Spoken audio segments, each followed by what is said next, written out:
Every year my sweet little penguins are doing fun things and creating memories. And this year they decided to try their hand at baking. And so here we have baking buddies.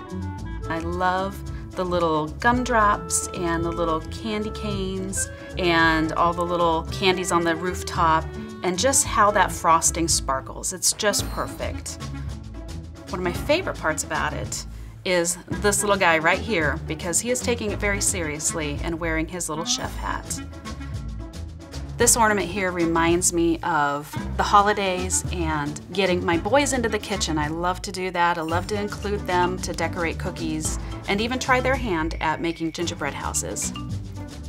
So this year, get your loved ones into the kitchen and bake up some holiday memories.